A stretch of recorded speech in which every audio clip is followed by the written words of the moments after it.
You know, I didn't hear it slow down that time. That was weird. Happy You knew you were 50th. listening? I was listening. Yeah. You think StreamYard heard me? They're like, man, why does this tempo keep going down? At the end of the Right. countdown? What's up, everybody? Welcome to. I don't know that anybody's going to watch this because we didn't even plan this that far out ahead. But welcome to the 50th episode of Beards and Comics podcast. Also, our our 1 year anniversary. They both fell on the same week. How crazy is that? Adorable. It doesn't. I don't know. Sometimes it feels like we've been doing it forever. Other times it feels like we just started yesterday. I concur. Well, I've been with you since episode 1, and I'm going to continue to listen and watch when you do the live shows. Yeah, Always learn something. Wanted to do something different. We didn't plan on doing this live, but we thought, why the heck not? I think it'll add a little bit something because we did something similar with Paradigm where we did like a read through as the podcast, but we thought, maybe people would want to actually go through Tilt with us. So if you guys do watch and you have any comments, throw them in the comments and we'll talk about it. If not, and you're just listening to this on audio, whatever. So yeah, the audio is still going to come out Thursday like normal. All this is going to be cut out. But if you want to see the book and don't have it and want to follow along, watch it on the YouTube. Yeah, watch it on the YouTubes. Watch it on the YouTubes. So before we get into everything, since we are live, it's worth saying tomorrow night at 7:45, we'll be going live for an 8 o'clock launch of One Last Job over on Kickstarter. So if you guys are into spy stuff and John Wick, Jack Reacher, 007, all that kind of stuff, then check out One Last Job. That is our new title. That is part of the Uprising imprint. Make sure you're following along with the campaign over on Kickstarter. Look it up. But yeah, we're joined tonight. Definitely follow that. I appreciate that. Joined tonight by the boy, Joe. Your boy. The boy. So Joe Desantos is with us. He was one of our first guests, which was natural. It had to happen. But Joe is the artist of Tilt, among so many other things, but relevance to this show would be Tilt. Well, we are celebrating Tilt #1 right here. So yeah, we are. This week, one of my memories on Facebook was, I want to say it was when we got the first page back from Ramon Colored. And the only reason I think it was that was because the way that I worded the memory was just so ecstatic. I was like, that had to have been when we first got the first thing back. When I first saw Ramon's colors over my lines, I was ecstatic. I was thrilled. Yeah, we definitely had that kind of. That was our first. I mean, you guys were the first team up, so that was our first time of picking an artist and a colorist and going, let's hope this works. Fingers crossed. Yeah. And I remember talking at length with you guys about the skill with which you put this team together, that you found the perfect colorist for this job. Yeah, absolutely. And it was one of the things we just kind of put feelers out, and he kind of rose to the top of the people that sent stuff in, and he went for it, and look at us now. Looking around the bend to close out the first story arc with issue 4. Oh my gosh. No doubt. I'm excited. Yeah, it's been a fun journey, and it's been really fun watching that fan base grow on a book that, now is going on a couple years old later this summer. So we appreciate everybody that's gotten into Tilt. And hey, if you haven't gotten into Tilt, look at the bottom of the screen. So you can get a free digital copy of issue #1 at catalystcomicsstudio.com/join. And we recommend you do that because we're going to be going through it in a few minutes. And first, we're going to kind of just talk about the experience of getting this book together and what that all looked like. And then we'll start going through stuff. Corey Davis said, you guys are always killing it. Hey, look, somebody's watching YouTube. What's up, Corey? Appreciate that, man. Yeah, so the way this kind of came about, Tilt's a different one for us because, as you guys know, Tilt number 1 was not kickstarted. It was not a campaign. It was one that Matt and I just hired Joe to do, and we kind of we put it out. And in hindsight, I think we probably would have done it the same way.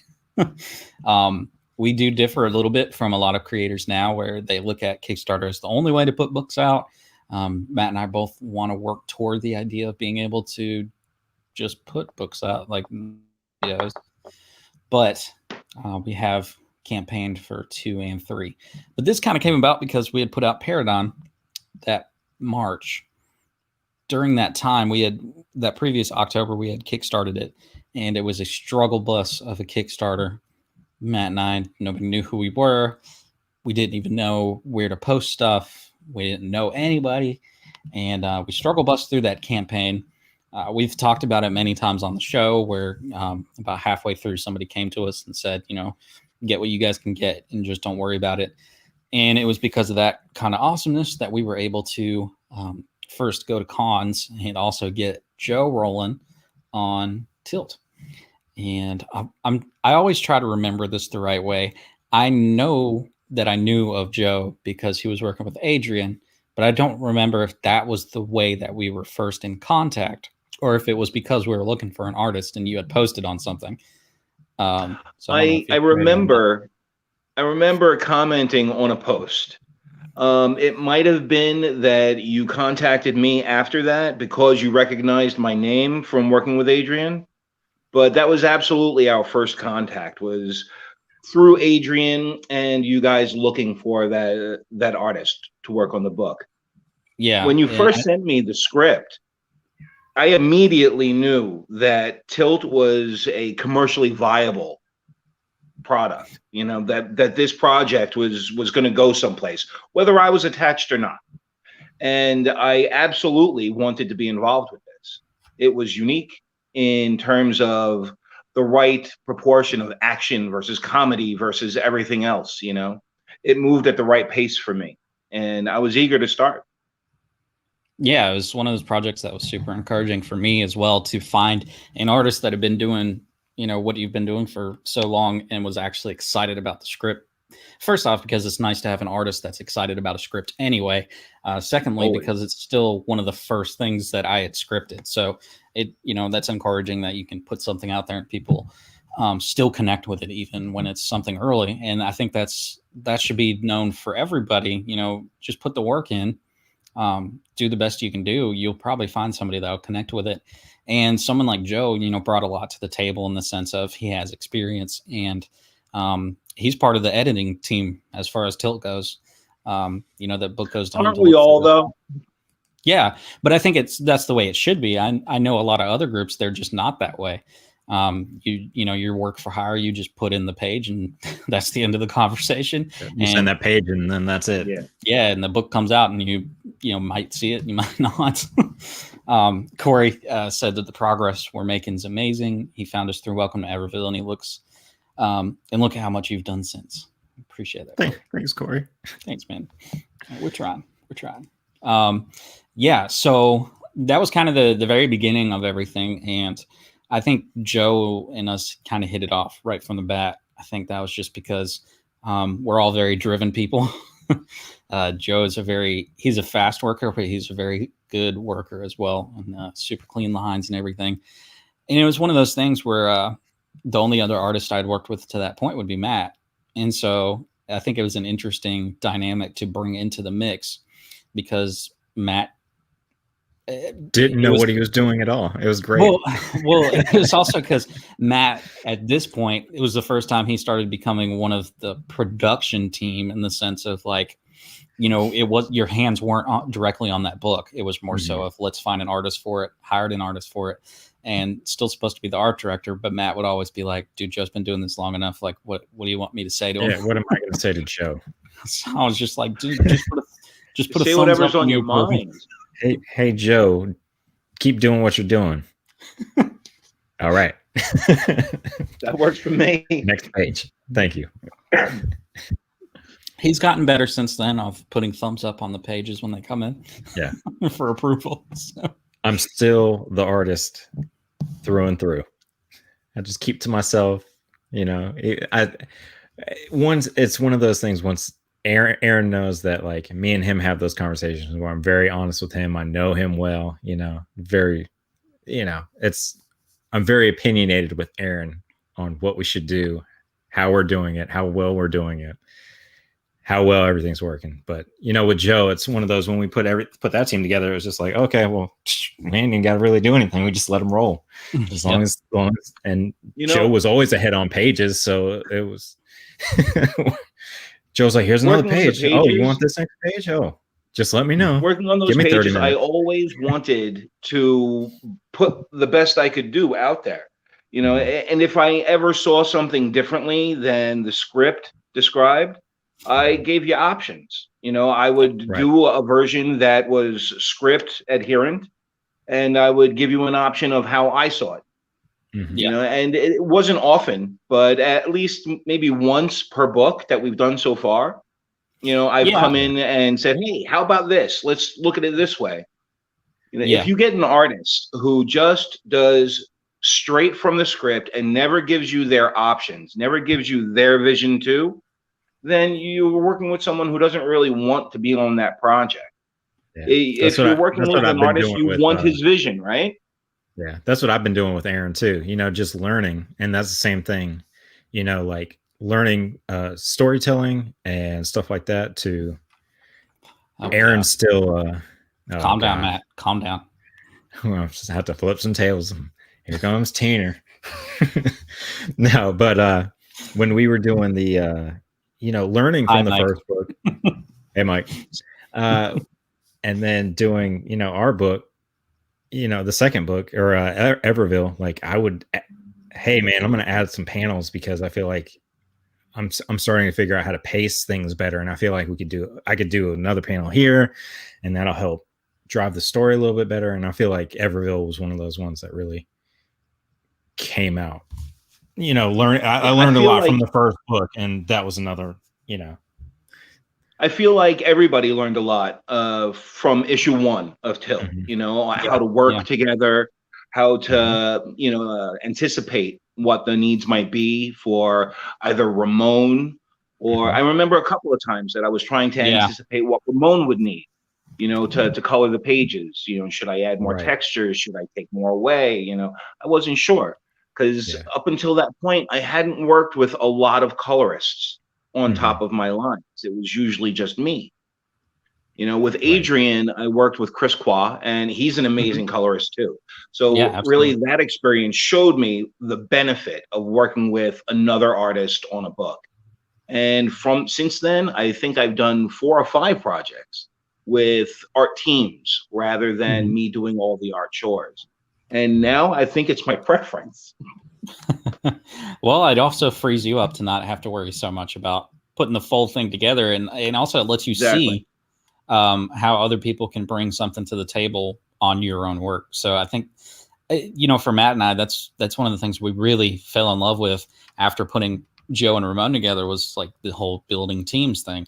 And so now anytime we approach an artist or we talk to a creator, whoever that might be, that's kind of the mentality that we go into is, it's a hard thing, honestly, to talk to a lot of artists and get them to understand, like, no, this is more than, we look at this more than just hiring you for getting these pages done. We want to build a team. We want to be able to have communication. And, I said it a few nights ago when we were on the live stream, but, Joe and us, we talk quite a bit. Even here between projects, we still talk quite a bit. But I think that's just a matter of finding people that you click with, but B, like people that can bring something to the table that covers each other's weaknesses and kind of builds on a good foundation. And I think that's what we did with Tilt. And like I said, it's one of those books that's still been so fascinating to me to see new fans of a book that's been out for going on 2 years. Yeah, absolutely. It's definitely a bonus. I knew coming into this project that Tilt was special. I knew that everything about it was something that would appeal to new readers. Well, I think the way I phrased it to you initially was commercially viable. You know, it was going to reach into a lot of different people's interests. And 3 issues down, I'm saying, yeah, okay, I was right. You know, I mean, it's one of the most popular books that I've ever worked on. And it's absolutely the most satisfying project that I've had the privilege to work on. So thank you guys. Yeah, absolutely. I guess, yeah, no problem, Joe. You're anytime. So welcome. It's one of those things that it's one of the projects that really started shifting our mindset on building Catalyst as a more than just putting out comics, but in the sense of like, what can we do to actually make this a company that produces other content? And as people know by now, we're putting together the Tilt #1 motion comic that'll be coming out this summer. And again, it's like you said, it's commercially viable. It's a really fun project, and it's fun. It is in a lot of different ways. I think it has really good characters.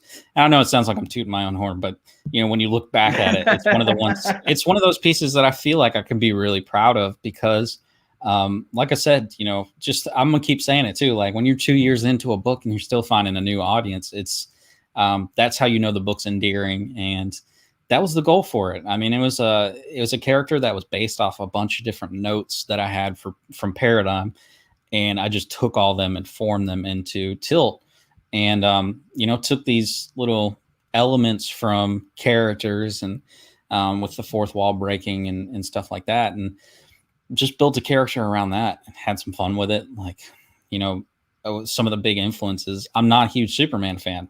So I was like, what would I do with that kind of power for a character? And that was one of the big things. And, Deadpool's fourth wall breaking, of course, played Tilt does it in a little slightly different way. But, those two characters were kind of the basis for what became Tilt. And that's why he's you can tell like he has a good heart and good intentions, even though he's been used for some pretty dark stuff. And it's one of the books as well that I look back and I realize how dark, like some of the stuff I write is a little bit dark and you don't even realize it until later on. But that whole first series had been written, that first story arc had been written for a while, and it goes pretty dark, but it still has that underlying theme of hope. And you can still see that good character of Patrick as well. Yeah. You see, when I hear what he does. Yeah, when I hear what he does, Patrick, that brings out the innocence.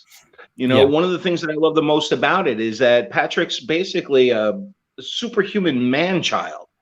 He doesn't have the mindset of somebody who's been allowed to mature into a power set. Like Superman. Yeah. Instead, he's like a 15-year-old who can punch his way through buildings. What would that happen? What would happen then? Right. And we're getting to see that. Yeah. Matt.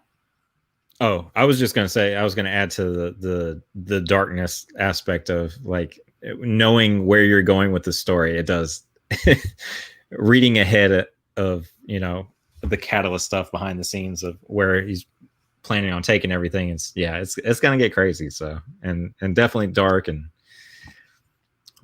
definitely more serious and with a hint of what Tilt does anyway, which is, be sarcastic or, like Joe said, that 15-year-old punching through a wall. How would he act? Stuff like that.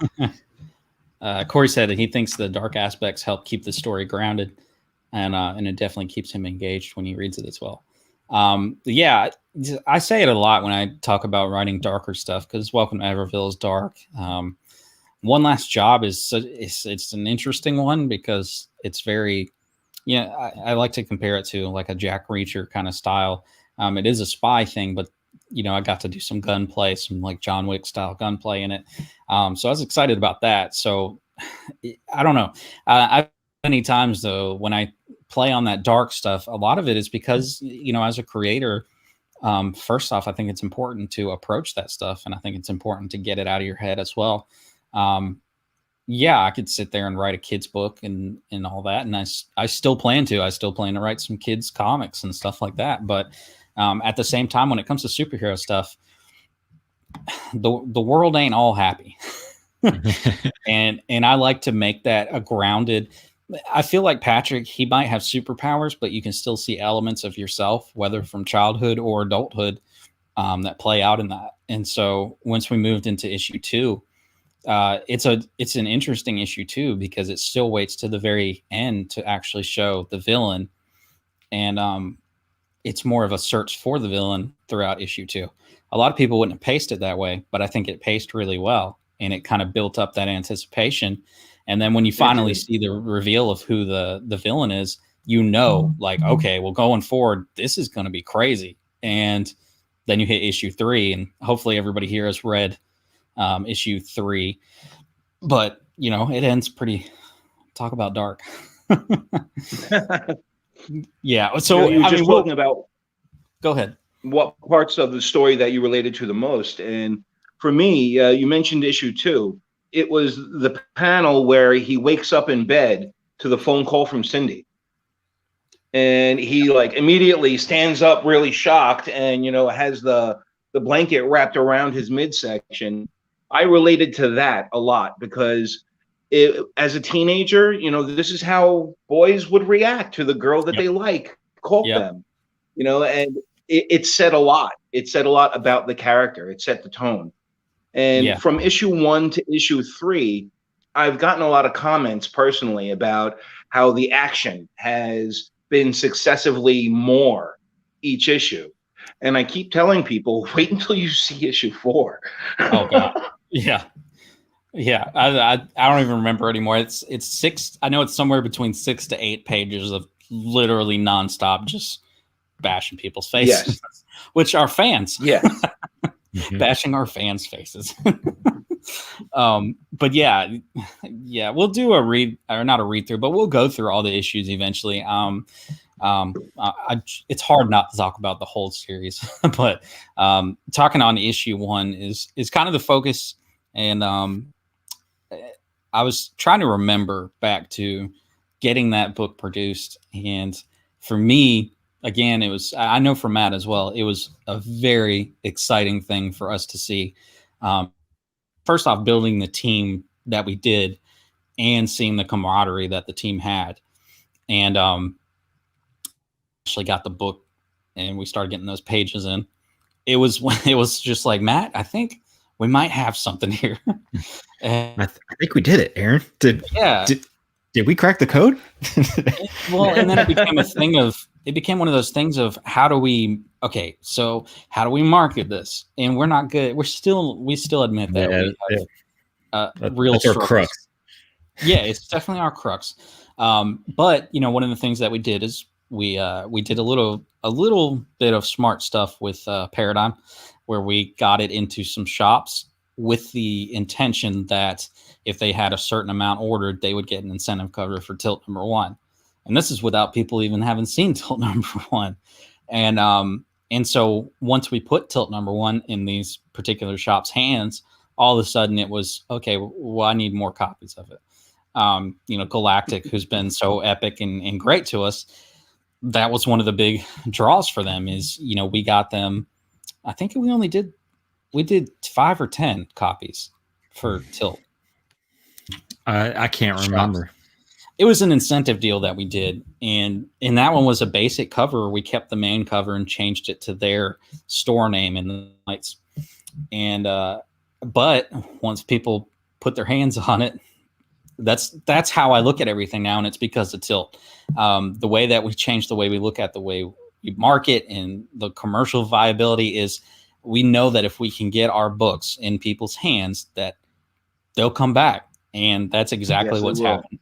That's exactly what's happened for Tilt, and it's happened for Welcome to Everville. And I think once Paradigm 2 drops and people go back and can pick up Paradigm 1 and the second issue, I think we'll see that again. And I definitely feel that way with One Last Job as well. So it's been a minute since all this stuff started, and we were at Galactic last month. Oh, I don't even remember. It was earlier this month. And this is with the issue 3 stuff. So we brought him, the epic cover that you and Ramon to put together for the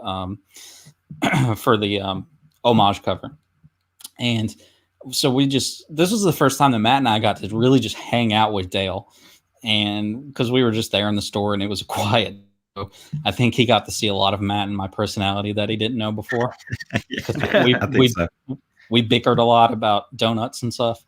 But anyway, one of the things he said was one of the biggest reasons that he upped the way that he would buy Tilt issues was because his mom read Tilt and loved it. And I was like, oh, okay. So now we just need to market directly to your mother.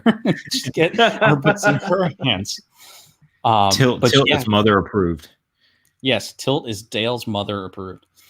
And we thought that was really cool because I did not know that before he told us that that's the reason that he went so hard on Tilt was because his mom was like, this is a really good property. So we were their first incentive cover as well, which is kind of cool because they were newer. They opened up a couple months before Tilt came out. And so we got to be one of the first off, instantly, that kind of cover. So that was pretty cool. And then we stepped it up for them, of course, with the second issue and the third issue covers.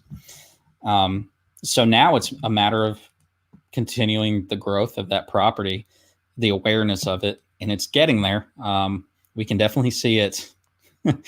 We can definitely see it. Watch for Dale for his next in-store variant cover. I'm going to do a Comics Code Authority little stamp, and I'm going to put it in the corner, and it's going to say "Mom approved." Well, yeah. Nice. Corey just said #moms love Tilt. Yeah, that's awesome. Yeah, that's gonna be a fun one, and it looks like I haven't talked to him yet, but it looks like the one you wanted actually has one out now. That's awesome. Yeah, when I combine all the ones on his post with the other ones, I will say still though, on our Instagram, only hearts. Not one person put the Hulk or the Wolverine and Hulk one. It was very interesting. I think it's a lot of them are reactionary though. Someone sees the post and I love that. That's it. I love it. They're not even following direction. We made them comment, and they are only heart comments. It's very interesting. See, I don't see Tilt. Pretty much the opposite. Yeah, I don't see Tilt as. I just don't know how you would do that as a Wolverine cover. And that's why I want to see Joe do it. Because flip that. Seeing that, it's not. It would be tailored. The idea that I have for it is you're not going to see Tilt with claws or anything like that. It's not going to be a Wolverine cover. It's the reflection. Yeah. Tilt's in the reflection. Gotcha. And it's Talon who actually has knives or whatever the case may be. Right. Yeah, that'd be cool too. It's gonna be cool. I've already sketched that out like 3 times. I believe it. It definitely looks like that's the winner. He's already placed his order for it, so we'll. Wow. Yeah, so I think he's going to do the same amount he's been doing. So that's huge for us. That's super encouraging. And again, we just hope that grows. Matt and I are putting a lot of effort into things behind the scenes. Apart from getting the studio up, flooring's down, major construction's done. So now it's a matter of my body hurts. Once you get it completed, definitely post pictures. We all want to see what the studio looks like. Yeah, I've been taking the pictures throughout the entire process.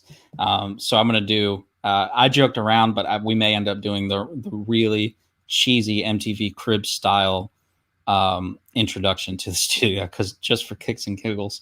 But yeah, I think people are really going to like it. We've shared some of this stuff with some people, and it came together better than I think I saw it in my head. So now it's a matter of moving in and getting everything set up and stepping stuff up.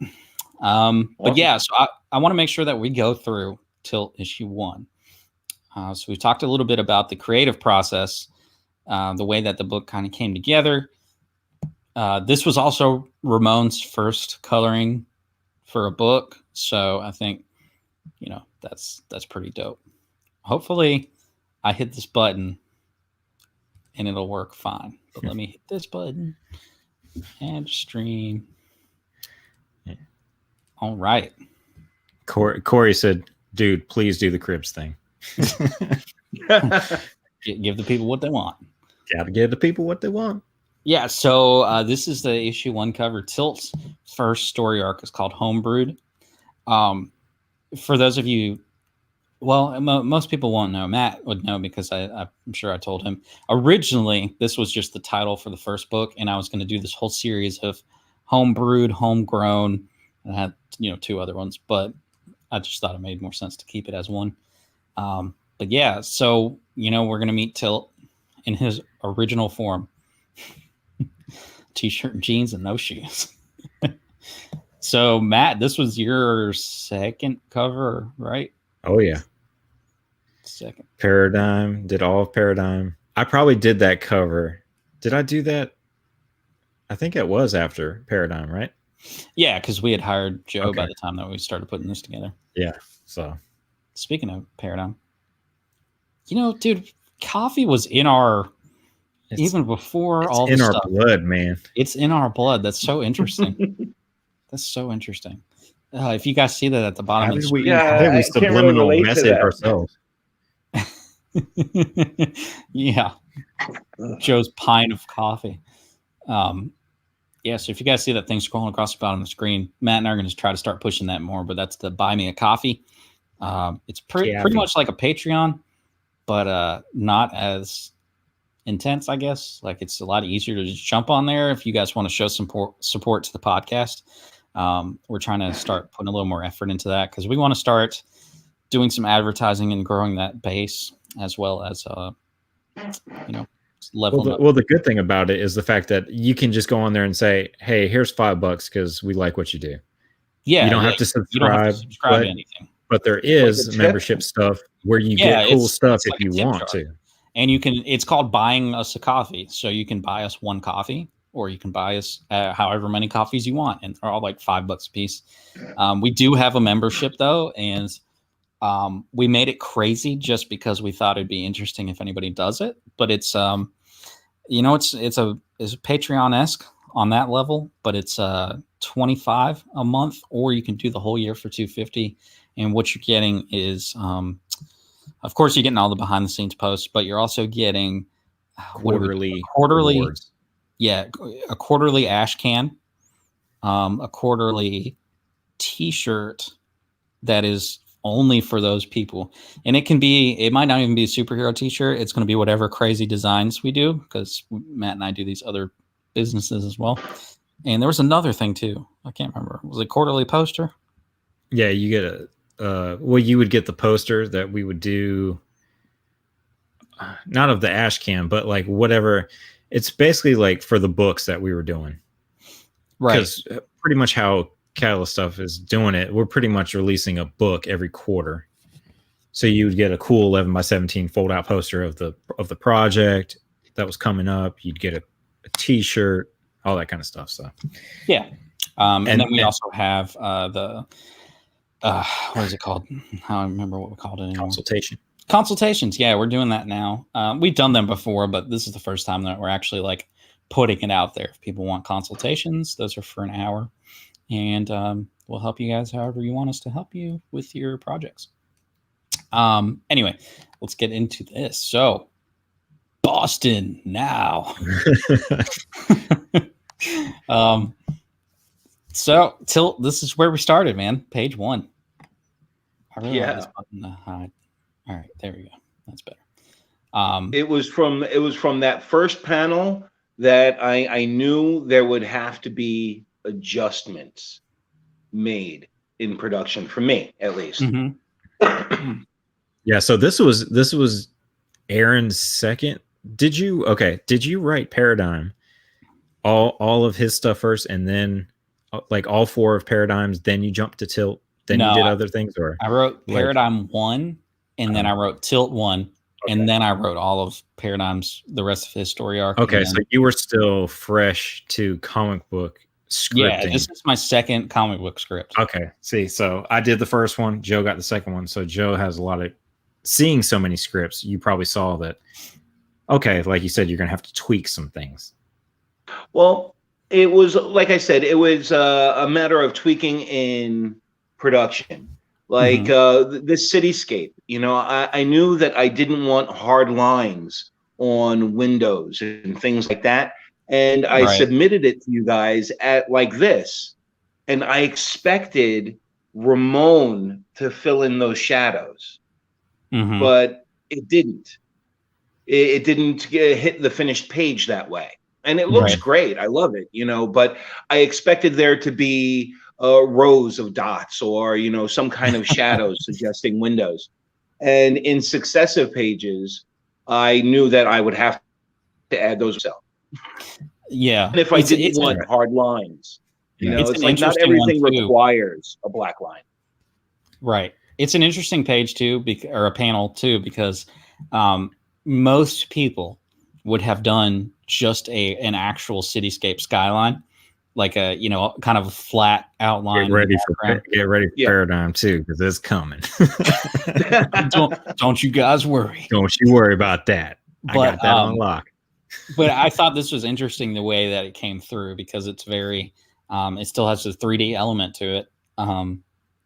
Like a very 3D element, which I really enjoy. And it was a different spin on what I expected to see. And I think it's cool the way he contrasted, you know, this background, and he really drove the focus to Tilt. Yeah, exactly. And it draws the eyes left. It draws the eyes right, which was the purpose. Right. But yeah, and then this, I just love this page. I think it's very different, weird introduction to a comic book character, especially for sitting on a plane, Wayne, eating a sandwich. I've said it before, but at one of the shows that we did, with this guy came up to us and was like, "Hey, can I, you know, look through the book?" We're like, "Sure." And he flips open the first page and he was like, "You know, that sandwich would have flown out of his hand." Oh my God. And I said, "Dude, it's a superhero book, and that's where you get off the plane?" Yeah. Ridiculous. Anyway, he was wearing a My Little Ponies t-shirt, so that's all you need to know about that guy. Yeah, but it was interesting to see this page come together. This panel is still one of my favorite all-time panels of Tilt, and it's just the way he's looking at the camera and everything. The hair, love it. Again, this is like, it was like cool, and then you hit that final panel, and you're like, crap, Ramon can color. Right. Yeah, it was that panel that sold me. I mean, I kept that as my avatar for like a year. Yeah, for sure. Yeah. And you guys have to forgive the lettering. That was my second attempt at lettering. So this will all be remastered in the trade, but we leave it like this for the single issues, because we want you guys to grow and see that growth with us. But yeah, moving forward, this is Joe's first homage to another. Oh, content. Yeah. Now you're gonna have to say it for all the podcasters. Yeah. What, the homage to the Twilight Zone episode? Yeah. Oh, absolutely, it was. You know, it's an homage to Shatner's episode of the Twilight Zone where he saw a gremlin on the wing of the plane. You know? So this guy's looking out the window of the plane and he's seeing Tilt instead of a gremlin. So good. I love it because it's just I like doing that weird background stuff. You know, I love it. It's all that little stuff that, like, that's what's good about. I like that Joe wanted to put that in there. Yeah, sure. You know, because Aaron didn't write it in there. It was just kind of like, hey. Well, yeah. Let me do something with that plan. When Joe started, he was like, "Hey, do you mind if I put little things in the background, little Easter eggs?" Yeah. I was like, "I don't care." I remember that conversation. Yeah. You were like, "Absolutely, go for it." Yeah. Yeah, because we have a bigger one coming up. Yeah, because that's what makes it fun, though. Like that's the kind of stuff enjoyable to me for us, like while we're creating the book, just for kicks and giggles. So Patrick at Tilt, for those that don't know, the last name is Irish and it means flight, which he explains if you actually read the dialogue. And it's not a lie, because, you know, some people would put, you know, I just said it means that, but that's actually most of my characters' names mean stuff. So just remember that when you're going into it. I do this thing still with the cursing, where I bleep it out, and that's mostly because that's my homage to traditional old school superhero stuff. I don't know, it's just habitual now. But yeah, this was I think this was one of the other panels that I was super excited about. The first ground pound. I think didn't you put that in when you first got me to do Paradigm and whatever that other character was of that other book that we won't talk about? Wasn't there like a ground pound in it or something like that? I feel like it was something you really wanted to do, and this was the first time you actually got to see it. So he was really excited. Yeah, I forgot about that. Dang. That hurts. But yeah, so Tilt is made to be that. Corey said superhero landing. Yeah, exactly. So Tilt is made to be that character that plays off of all these superhero tropes, and to me, that's one of the biggest ones. For Superman especially. It's one of the things I loved about the book. Yeah, it's very playful, and I love his. I like his dialogue a lot. Just the nonchalant, like, yeah, I am pretty awesome. It's just very teenagery. So entering the flashback, I'm trying to think of. I love how Ramon changed the color saturation for the flashback. Yeah, the tone. It was even the comments. Well, he should. He for his first book, he did a lot of studying because he knew that's exactly what he needed to do, and he did it well. Yeah. Your Joe, your anatomy and stuff on this page is so fantastic. I like him floating and everything. This is the other big stuff that we put in the background. These are all books that we all had conversations about. Can you zoom in and show it? I don't even think it'll show up because I don't know how well Google Drive will. Oh yeah. Let's see. Well, it shows up on my ink page, but on the printed page, it's illegible. Right. I think that's just printer. It was literally just, Easter eggs for us. Yeah.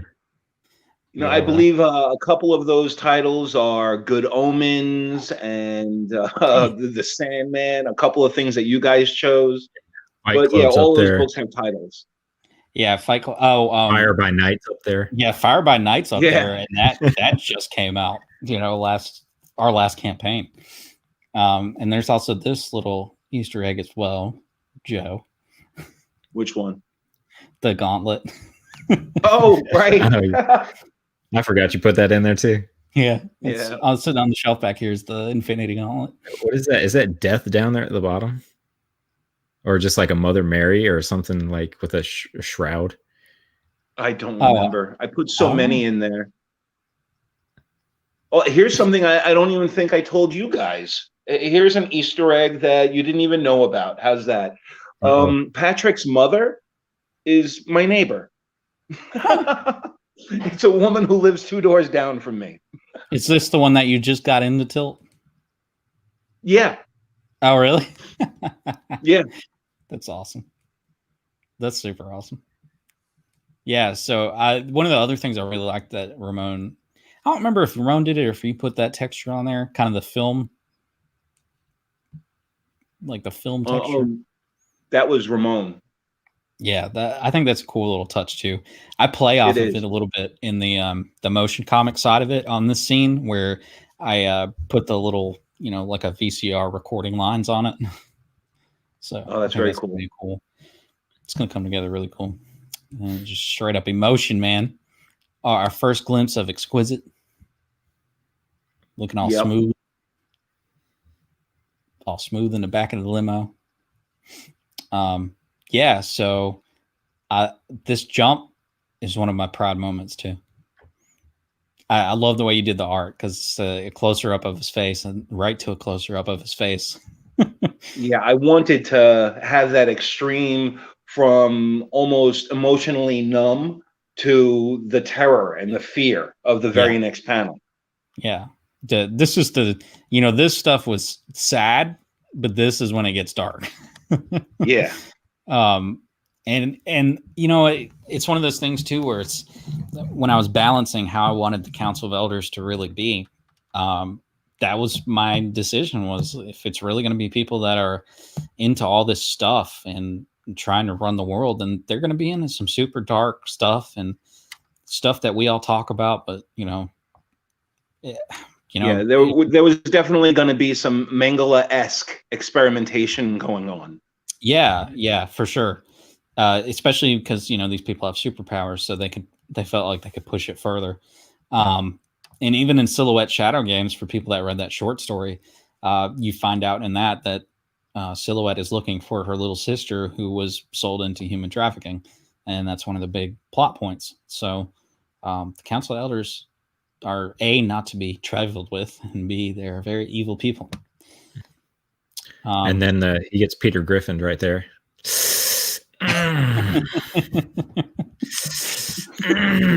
On the shin. Yeah, Family Guy. Love it. Yeah, I like these panels a lot. It's working perfectly. I got to work on my Ramon. I know I can never hear it without Ramon's voice now, because he did it so well. Ted Davies did the first one, and Joe is the third one.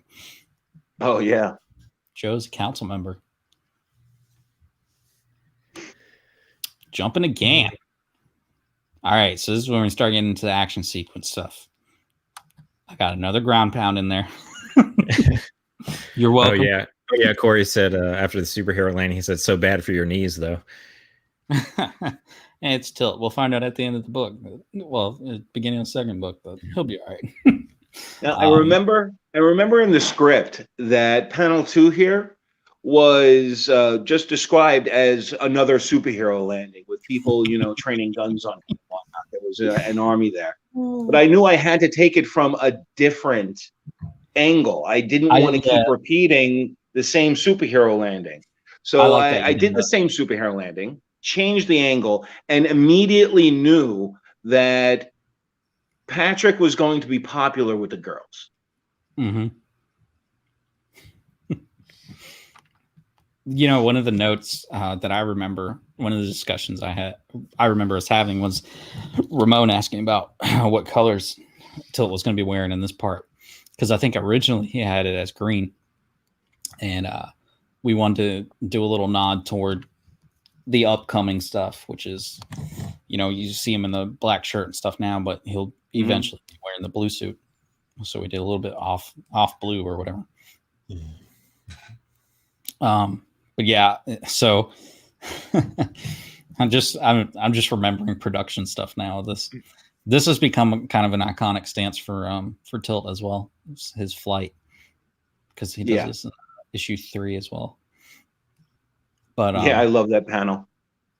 Yeah, it's you know, he's getting used as a mercenary for this Council of Elders, and he's just doing his job. And what I like about it is you can't, like, he's talking about it in the background, just about how he kind of had to do whatever, but you can't really get any feel of emotion for him during the stage. And that was, you know, very purposeful. It's, you know, guy getting experimented on, being told to kill people, and you don't see a lot of emotion out of him because he's just carrying out orders. If you do this, we stop drilling into your head. Yeah, exactly. So then an opportunity came for him to break out. And is it issue 4 that we... I'm trying to remember, man. I don't know. We haven't started issue 4 yet. No, I'm saying, I'm trying to remember if I brought it into that issue when we find out about how this opportunity arose, or if I waited. I might have waited. We'll find it. We'll see.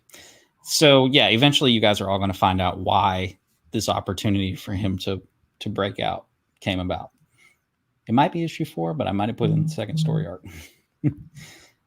Anyway, so he, you know, dug the little tracker out of his leg and boom, off above Boston. This time with lights in the windows. and there's the other little Easter egg that he put in there. Which Ramon. one? In the oh yeah. See where it says Tilt with the black with the lights in the building of him looking down it? No, the last panel of that page. I'm sorry. Oh yeah, that's right. I forgot about that. Yeah. Man. We were definitely playing with Easter eggs all throughout this issue. Yeah. And he talks in captions a lot because he's talking to you guys, the readers. Classic thwack. Classic thwack. Classic quack. Classic I mean, what? Yeah, but this is. I like this page a lot too. It was one of those ones that like I like when the colors change up, and so I thought it was a cool kind of this whole set here that just kind of floats through different schemes. Mm-hmm. Ultimately lands on him deciding to be a superhero and doing something about the crime. But at the end of the day, the lady's just like, well, he's crazy too. When dude just rolled up in the middle of nowhere and started beating a guy senseless. Did that guy just fly I think down? on this page, there's several Easter eggs. Yeah, and I remember you got incorporated into there. Silhouettes in the windows and little hidden figures. Yep. Yeah, what was the silhouette in the window one? Nosferatu. Nice. Just a little Nosferatu. Just Well, it's a very just famous shadow that was in that movie, and so I just did it and put it in that window. And also, there's the military figure on top of the building. Oh, right. Yeah, I forgot about that. Yeah. So, I mean, somebody could go back to issue 1 and say, wow, Talen's been watching him a long time. Yep. Yeah, and that was something that originally we were going to play off of and kind of show flashbacks of Talen watching him. But it was once we started laying the Easter eggs, I was like, yeah, let the readers find it. Corey said he makes him feel so loved and appreciated when he talks to me directly. Right? He brings you into the process. Yeah. He's like, come hang out, Corey. Let me tell you my story. Yeah, I think that's one of the things that people really like about Tilt is he's very inviting. But yeah, this is when we find out Tilt's living in a crap hole. But yeah, so we jumped a little bit just so everybody is aware to when he breaks out to a little bit in the future where he's fighting crime. So then he's bouncing his way downtown. And we get our next little Easter egg / cameo of someone important to all comic book creators. This was one that was definitely written into the script. Yep. I think originally I had it. I think all of the first issue books I had written at some point a little homage. But it was important to me to have, so, we haven't got sued. I remember going over that panel at least 4 or 5 times trying to tweak it and get it right and get it perfect because I wanted the recognition to be there. Mm-hmm. But I think Ramon and I did a wonderful job. Yeah. You could tell. You could tell who it is. Even Corey said, Stan the man. That's right. Yeah. I'm glad the way that came out. This is my next, exquisite, man.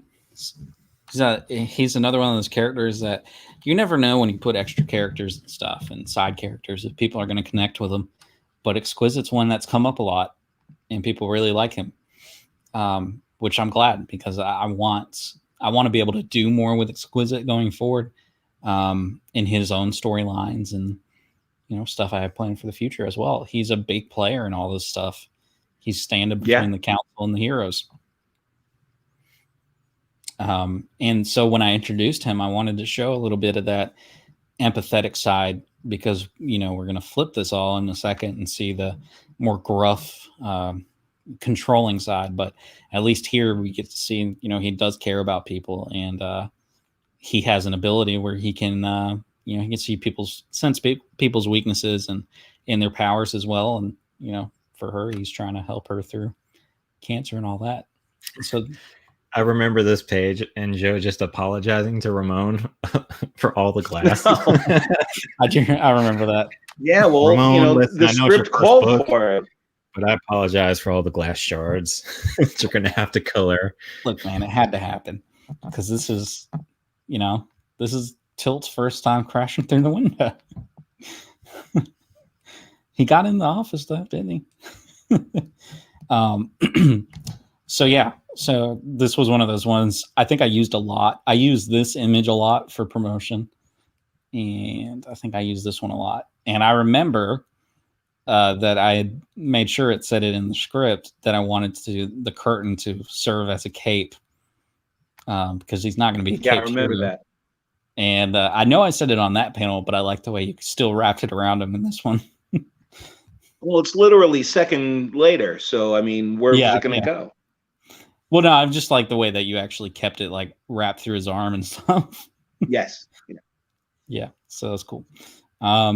We get to see a little showdown between the two.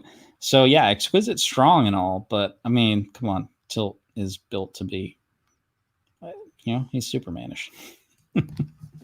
But yeah, I want to make sure. I like that he can be surprised, though. Yes, that's what I was about jab to his ribs. Yeah, I wanted to make sure that Exquisite still got his good hit in, because that's just establishing some more stuff about that character. And I like that it kind of just flips where it's like this intense them just fighting, and then he's like, "Why didn't you just start with that?" He just drags him a chair to sit down. So then we get to see. I think that's the first. Let's see, is it on this page?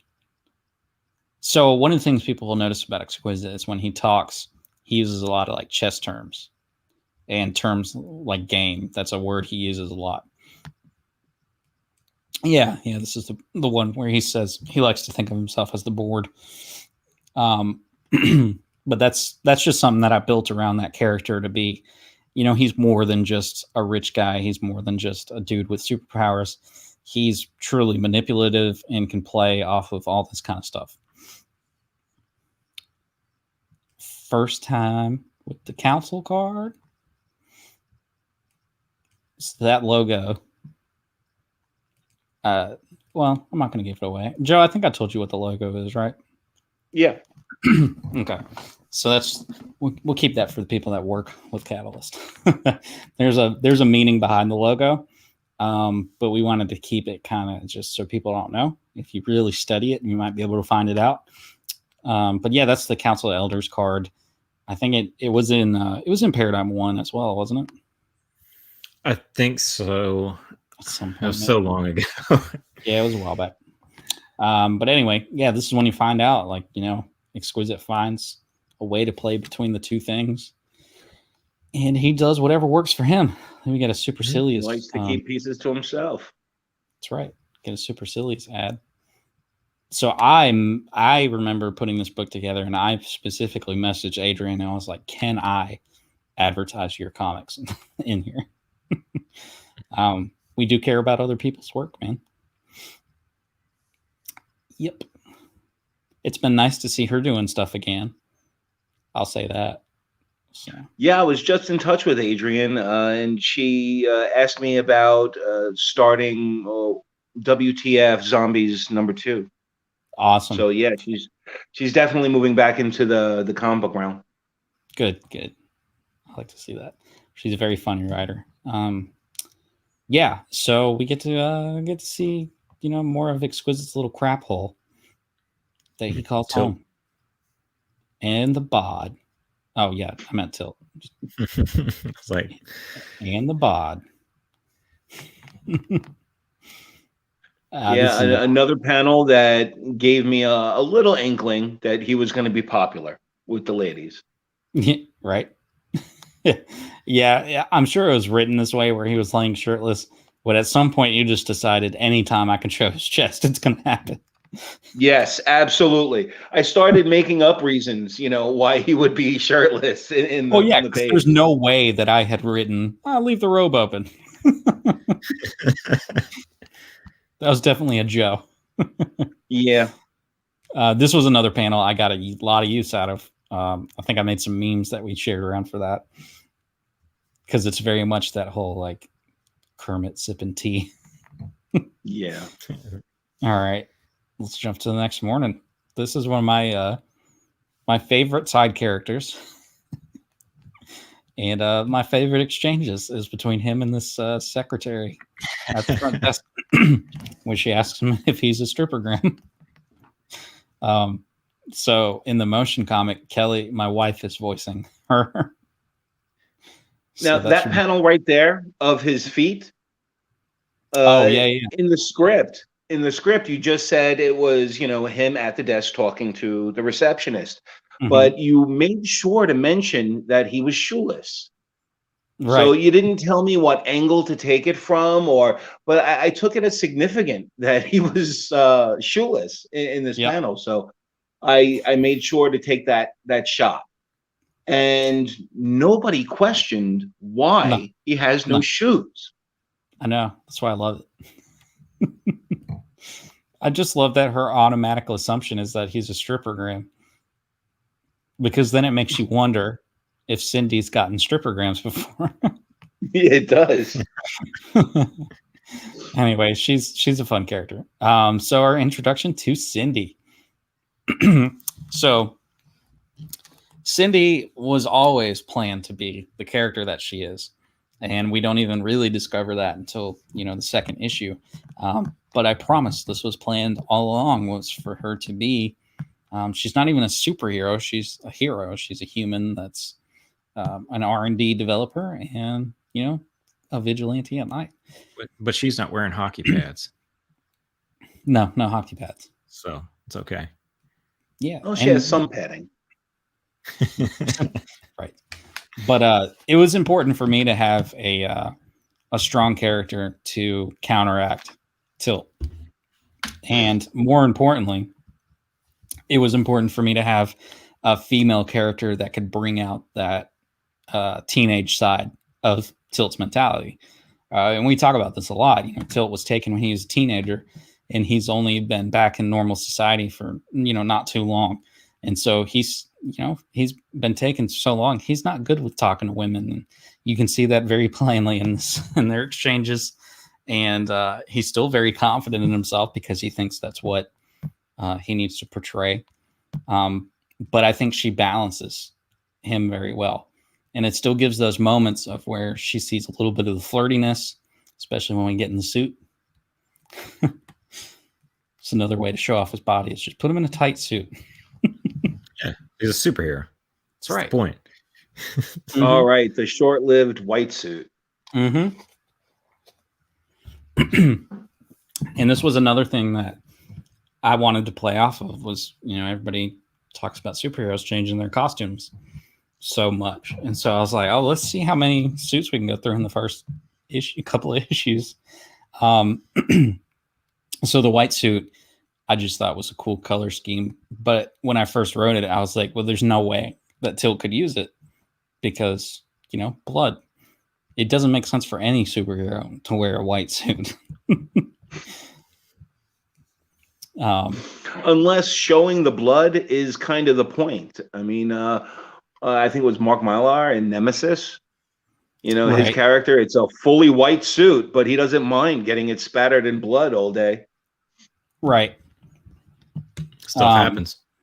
Yeah, stuff does happen. It do be like that sometimes. I recall initial conversations about the script. Aaron, you telling me that I would have to design a costume, but don't worry, it's only going to be in like one issue. Right. And I wasn't sure what to do with it. And when I sent an initial concept sketch back to you, there was the homeless guy version. There was the inevitable blue costume version. And in between them was this costume, which I wanted to look like it was designed by the same people as the blue costume. So, I mean, I kept the same collar. I kept not epaulets like he has around his shoulders now, but, this diagonal version of that. Yeah. And it does look like it was designed by the same hands, which obviously is Cindy. I like that because it's less jarring when he changes to the blue suit. Especially because at least he gives a reason to change to the suit. Anyway, I like their exchanges here, and we get to see that Cindy really is closer to exquisite than we probably realize. And she has, a bit bigger, deeper dealings with him. And Tilt's not happy about being given stuff because he doesn't like handouts, which is one of the reasons he's been homeless while he's been doing this. He's not used to asking for help. Again, he was taken when he was a kid, so this is the life he's known. This is another image that I used a whole lot, was him sitting on top of the building. But we get to launch into another little action fight scene where we see Tilt just own a guy. But it gets so much better. Now, are these Easter egg people as well, Joe? No, they're not. Originally in the sketches, they were.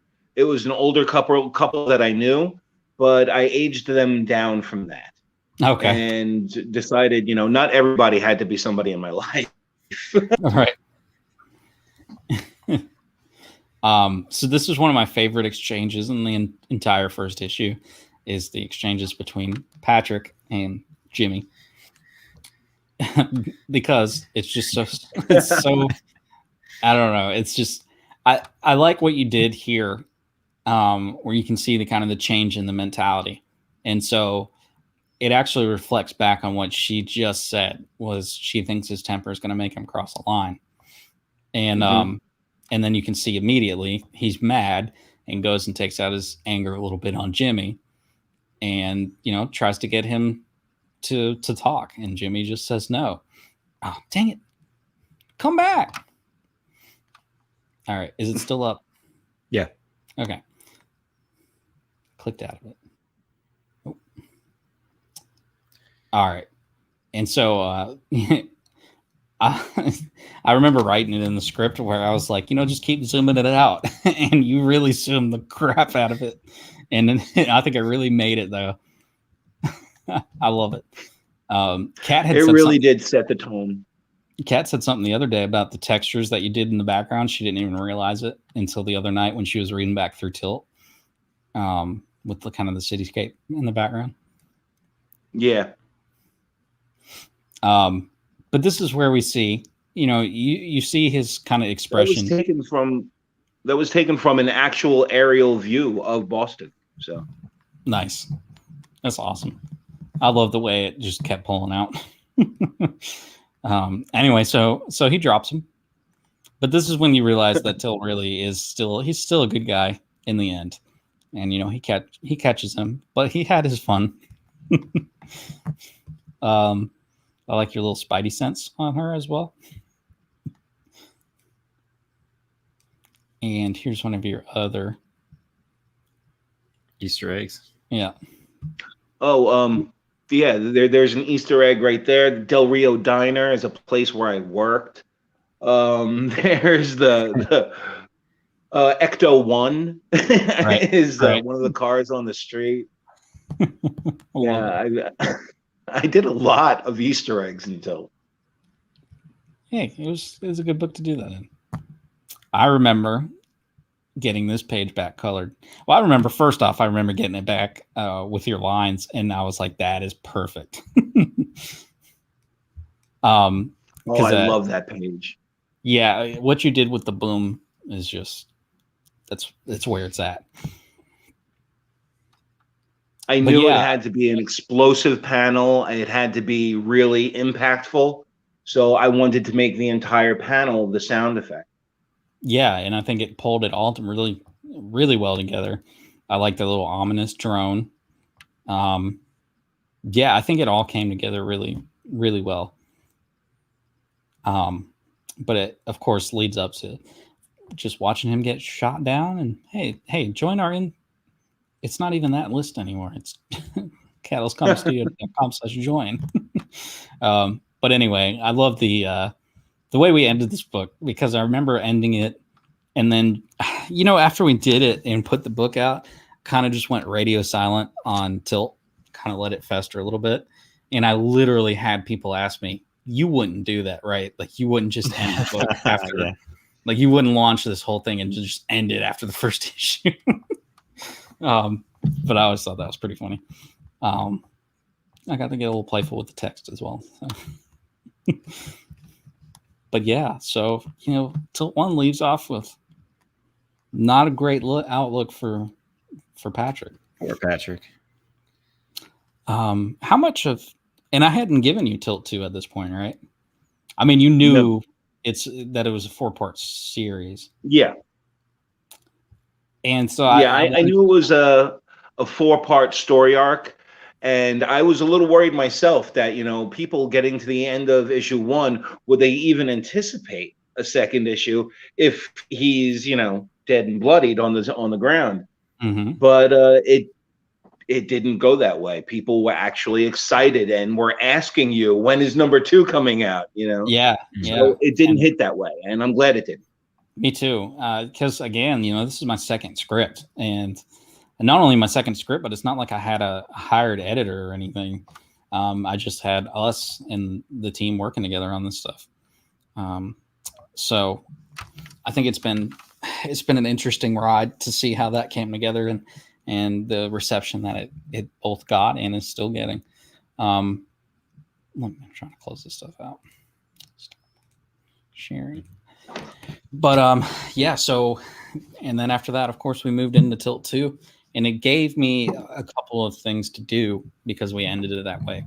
First off, it let me play off another trope because Tilt literally explains it in the next issue, where he's like, I know you're thinking that's really convenient that I have a regeneration power that he didn't know about. And again, that's just why I love writing for Tilt, is because I get to do stupid tropes and just use them for story plot points, and that's one of the biggest ones. Because the next thing that was always something that annoyed me about comic books, is that, you know, at the initial origin story, at the initial introduction, we were given the shopping list of superpowers that they have.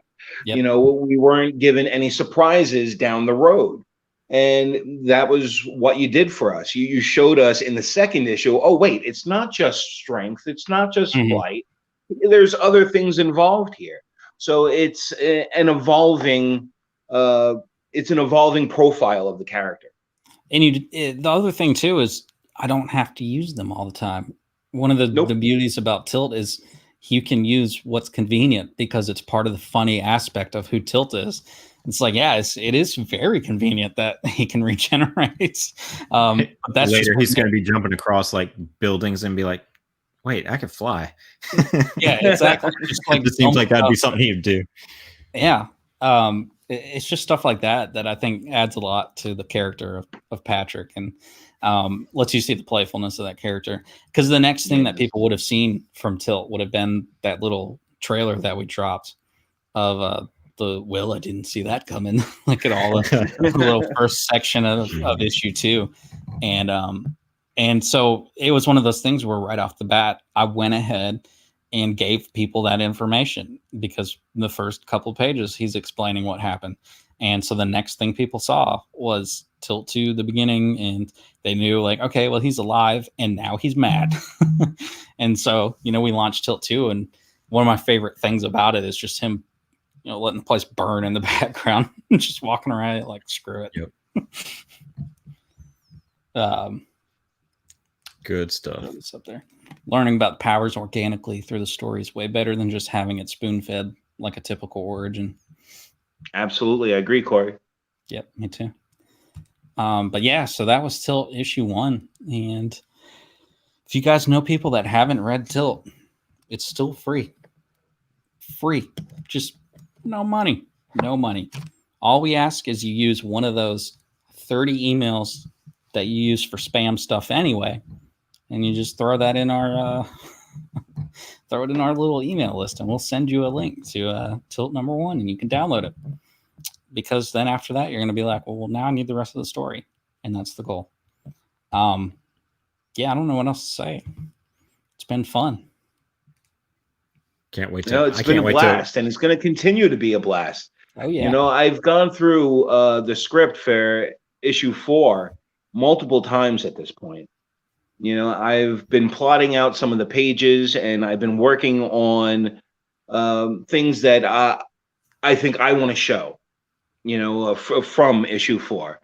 And I've been sketching them over and over again. Some of them are coming out really well, you know. Other bits are a challenge, but that's what keeps it fun. You know, that's one of the things that I've loved about each script that you've sent me so far, is that each one has challenged me more than a little, more than the last one. Let me ask you the artist question. What is the worst thing you hate drawing? What is the Joe like? Animals? Is it not animals. Cars, stuff like that, or okay? If I'm being honest, it's cities. Because it's constant perspective, it's constant windows, and for me that gets real boring real fast. I'm not drawing these things I'm laying in straight lines, so it's not real interesting for me. So I do a lot of these things beforehand, and I lay them in Photoshop and just stretch them into perspective, and when that doesn't work, then I have to do it the slow and boring way. But for me, that's what I don't look forward to is doing the cityscapes. And sometimes it's what comes out the best. Right. That's interesting. Yeah, that's the paradigm thing for me. He's in a city. I got to draw it. I got to figure something out. And then, like Everville was nice because it was, he's kind of in some woods and draw like a, winding street, all that stuff. But yeah, I don't know how I would do differently with like a more organic feel to something, because most of it's more city buildings, inside of buildings. He was he was in a school, stuff like that. So, for me, if I'm doing something that is skyscrapers and buildings in the distance, then it's like I said, I'm just pulling out straight lines, But if I'm doing, say, 100-year-old brownstone, I'm not pulling a straight line. I have to draw that in because it has to look weathered. It has to look not even, not symmetrical. Right. So that you do by hand. And it's the same for like I said, the windows. If it's windows on a newer building, then again, pulling straight lines. This is no fun for anybody. But if I get to do like a creepy old mansion with weathered windows, then that all has to be drawn by hand. Right. And on the flip side, one of the things that I look forward to the most is expressions.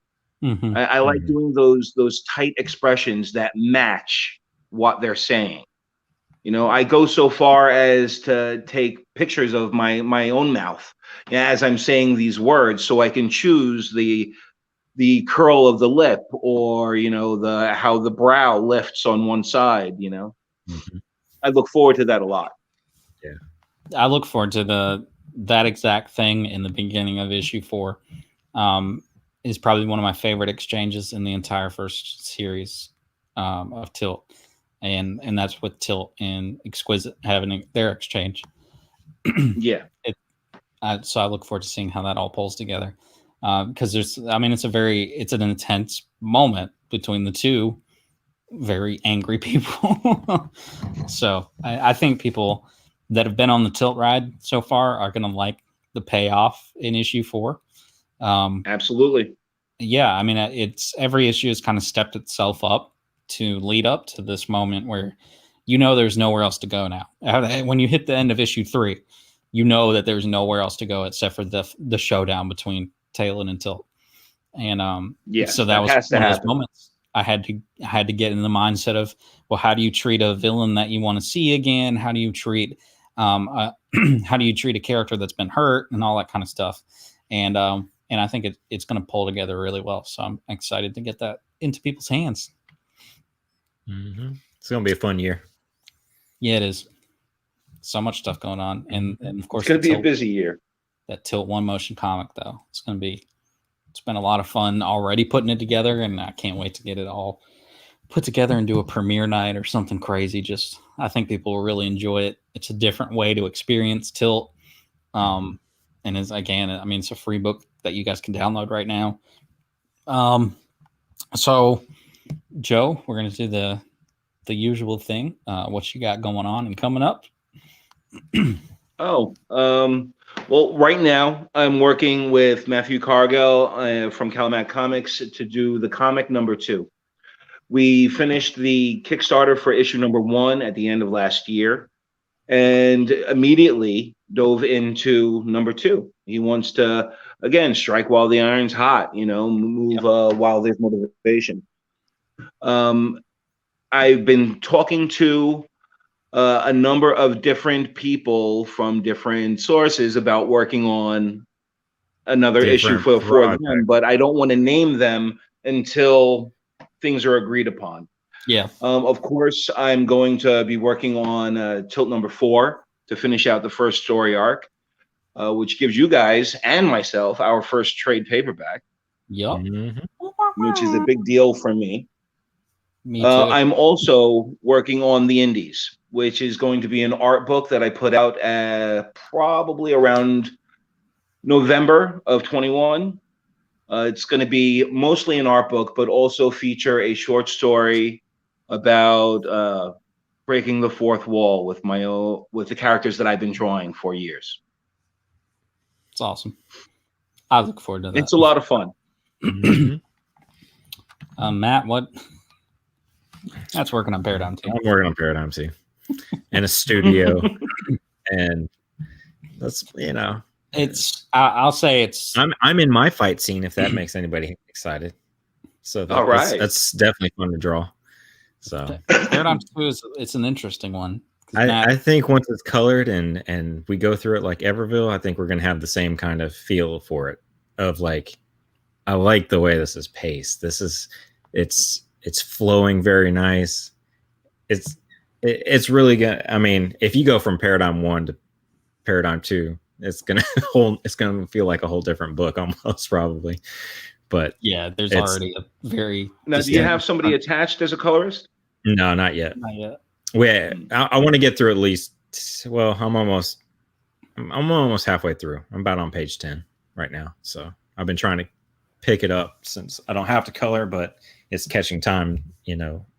Like today was studio day, so like I didn't have time to draw, unfortunately. But it'll be calming down, so I can keep doing it. So yeah, now that we've gotten through that, all the major construction stuff, it's just a matter of getting in there. And once that happens, it's gonna be interesting to see what stuff we can come up with when we actually have a dedicated studio space. So I look forward to that. But yeah, so Paradigm 2 is a little bit different too.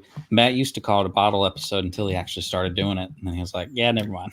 It is. It's still almost. It's almost a bottle. Maybe the first few pages. Till about it's almost halfway. Half the book is a bottle episode. There's a lot of Catalyst universe world building that occurs in Paradigm 2, especially that last section. So I think it's interesting because most people just know Tilt, right? I mean, so that's what they know of the Catalyst Comics universe.